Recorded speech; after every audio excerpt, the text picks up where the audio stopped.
उसने कहा अगर तेरी जिंदगी में जुआ है, तेरी जिंदगी में बोझ है, वो अभिषेक के कारण तोड़ दिया जाए। वो बोझ फाइनेंशियल ट्रबल का हो सकता है, वो बोझ शारीरिक हो सकता है, मानसिक हो सकता है, वो परिवार का हो सकता है, कलेश का हो सकता है, श्राप का हो सकता है, निराशा का हो सकता है। लेकिन बात ये है कि अभिषेक आएगा किसकी जिंदगी में, इसे ले कौन सकता है। लेवे व्यवस्था 21 उसकी 1 से लेके 12 आयत, पहला शमूएल 16 उसकी 13 आयत, लेवी व्यवस्था 8 उसकी 30 आयत, यशाया 10 उसकी 27 आयत, भजन संहिता 45 उसकी 7 आयत, पहला यूहन्ना 2 उसकी 20 आयत, पहला यूहन्ना 2 उसकी 27 आयत, प्रेरितों के काम 10 उसकी 38 आयत, भजन संहिता 89 99 उसकी 20 आयत, भजन संहिता 23 उसकी 5 आयत।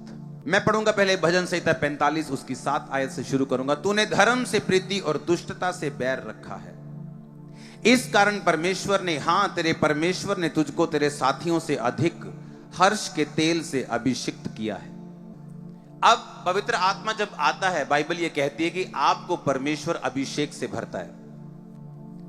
अभिषेक क्यों देता है परमेश्वर आपको? क्योंकि परमेश्वर ये चाहता है कि आपके जीवन में से हर बंधन, हर जुआ तोड़ दिया जाए। यशाया 10 उसकी 27 आयत को हम पढ़ेंगे अपनी स्क्रीन पर। उस समय ऐसा होगा कि उनका बोझ तेरे कंधे पर से और उसका जुआ तेरी गर्दन पर से उठा लिया जाएगा और अभिषेक के कारण वह जुआ तोड़ डाला जाएगा। उसने कहा अगर तेरी जिंदगी में जुआ है, तेरी जिंदगी में बोझ है, वो अभिषेक के कारण तोड़ दिया जाएगा। वो बोझ फाइनेंशियल ट्रबल का हो सकता है, वो बोझ शारीरिक हो सकता है, मानसिक हो सकता है, वो परिवार का हो सकता है, कलेश का हो सकता है, श्राप का हो सकता है, निराशा का हो सकता है। क्योंकि जब एक इंसान के ऊपर बोझ आता है तो वो ऊपर नहीं देख सकता।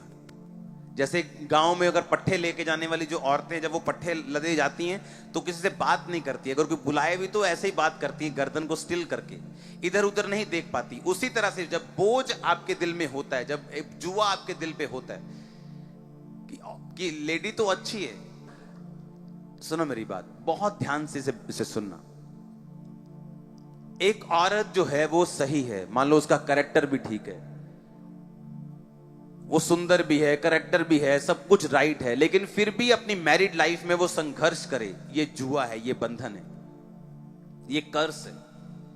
आदमी इंटेलिजेंट है लेकिन फिर भी फाइनेंशियल स्ट्रगल कर रहा है, आदमी इंटेलिजेंट है लेकिन फिर भी जॉब के लिए संघर्ष कर रहा है। बाइबल कहती है ये जुआ है, ये कर्स है, और कहती है अगर अभिषेक तुम्हारी जिंदगी में हो तो ये जुआ जो है वो तोड़ दिया जाएगा, नाश कर दिया जाएगा।